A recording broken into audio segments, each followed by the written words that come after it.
Welcome back to Shop Talk. Tonight we're going to talk a little bit about something that's very important if you're a parent especially, and that's just about a bit of safety on the roads.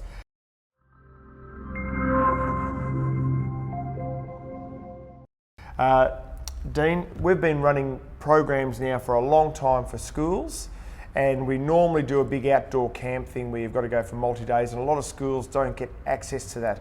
And this year we've been doing a lot more single-day programs in the school, and we break it up into three: basic handling skills, awareness of your environment and traffic, and then we go out and have a little bit more fun. So today we did the second one, and I thought it'd be fun just to cover what we talk to the kids about. So if you've got kids at home, these are the things that you can address. This is after bike ed. Everyone's got their helmet on, they know about turning right, they know about turning left, all that sort of stuff. It's more addressing the stuff that is the cause for people when they fall off. So we look at all the accidents and then work out what commonly happens to cause those accidents. So the first one that we sort of worked on was, well, it was wet today when we were riding. Started off wet, was gutter mounting. Yeah, so like, you know, riding up an angled gutter with wet tyres and your wheel could slip. Exactly. The next one's really important, I think, for everybody, not just kids. Great. And that is the hook turn. And for those people who don't know what a hook turn is, when you're running through an intersection, you go through on the green light but then stop over on the left, and you wait there, and when the other direction traffic gets a green light, then you proceed. So under no circumstances do we want to be on a bike in the middle of an intersection with cars whizzing about us all over the place, waiting for an opportunity to pass. And of course, the underlying rule to that was even if it was a roundabout or whatever, is you can always get off and do the intersection as a pedestrian, and then once you get to the other side, then get back on your bike and work it out. And proceed on, exactly. So I thought that was really good today that we worked out that. We've got a little list here that we're working off, and let's not hide that. The other one was all things that are on the road that are slippery. So you might get a little bit of oil, metal in the form of railway tracks, or in our part of the world we have trams. So there's tram tracks abound through the city, which are very dangerous. Lines, painted lines on road. Wet lines. Yep. They start off with non-slip type paint, yep, but over time with traffic wear they become slippery. You put water on it, it becomes. We're not talking about wet paint. We're talking about dry paint that is wet. Yeah. Correct.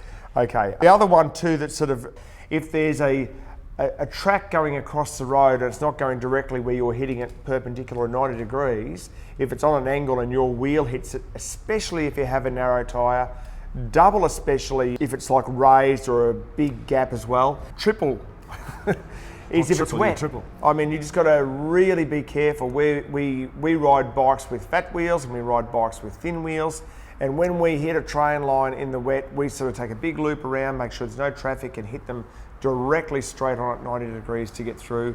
And I've got to say, in my time riding a bike, which is a lot of years, we've seen countless people come off. Absolutely. I love this next one you're going to talk about. Oh, my favourite. My dad, when he was a kid, hit a car door. Someone opened a car door, bang into it, sharp. As a kid as well, main street. Your dad or you? No, myself. Can't blame that one on my dad. Never done it.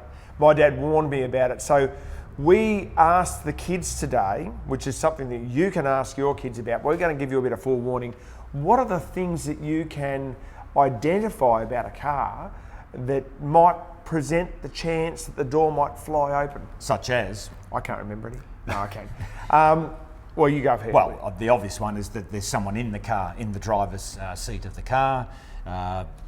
There's a chance that they're either about to get out, or a passenger's about to get out. There's the lights are on the car. There's the engines running, so you can see fumes coming out of the rear. So like brake lights go off means correct. Brake lights go off. Unless there's someone in the car, that's right.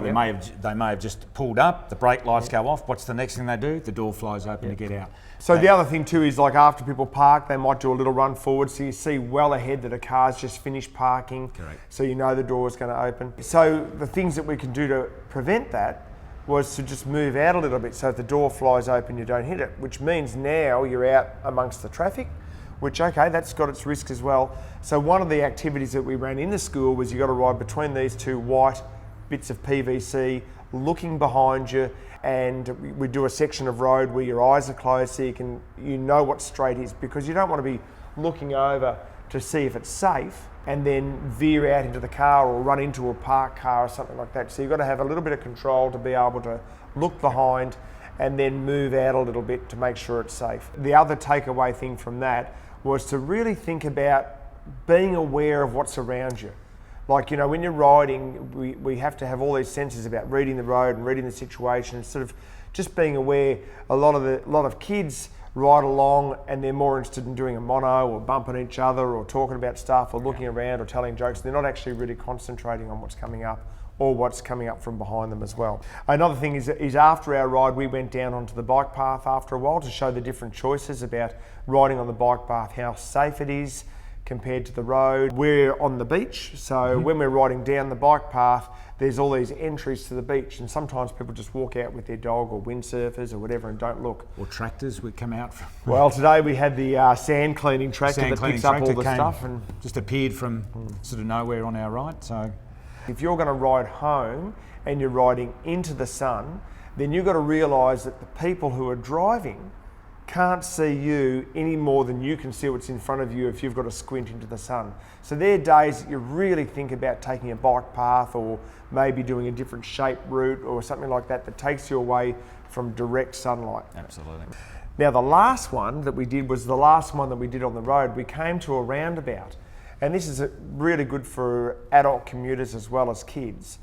As we're approaching the roundabout, we move into the lane a little bit and block traffic because we don't want to be pinched on the way in.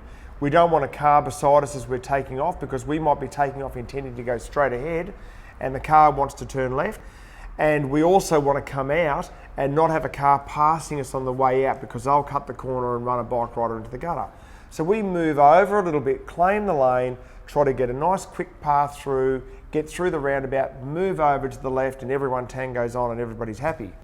And just obviously be aware that cars coming through from the right or the left, some cars are expecting to see other cars. So if you're going through a roundabout and the car's coming in from the left, the corner pillar, they may not see you. Don't take it for granted that you're seen because you're in the roundabout and you're running.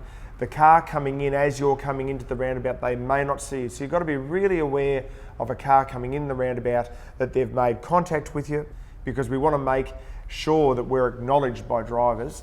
Movement into the roundabout is one of those key things. If you get to the roundabout and come to a complete stop, it tends to be more complex. You know, the time it takes you to get going, to clip into your pedals or just get up and running, you know, the traffic behind you slowed. It's harder to find a gap, whereas, as we all know, roundabouts work best when there's just movement all around. But that relies on other skills such as timing and more awareness on either side. Now, every bike ride can't be about this and that and that. It's got to be about having fun, right? So with that ride today, we went to a little grass bank where it was really steep, and we reinforced the skills that we'd learnt the week earlier about riding in a steep bank and riding up a steep bank. And we want every bike ride, you should want every bike ride, especially for your kids, till you finish and you're looking forward to the next one. It wasn't too long, it wasn't too difficult, it was fun. It had lots of components. And we want to do it again tomorrow. Yeah. So we did a little history tour on the coast of what used to be on the coast in this particular days area. Gone. Yep. We were out for an hour and a half or so like that. Everyone had a great time. We didn't open the first aid kit, and that's how we measure a good ride. And we didn't open the toolkit either. And everyone went back, and they're looking for the next one next week. So that was really good. Yeah. Great day. Yeah. Also. So I hope that you can take your kids out. Hopefully our tips are clear enough for you to ride a bit safer on the road. Absolutely. Keep riding. See you next time.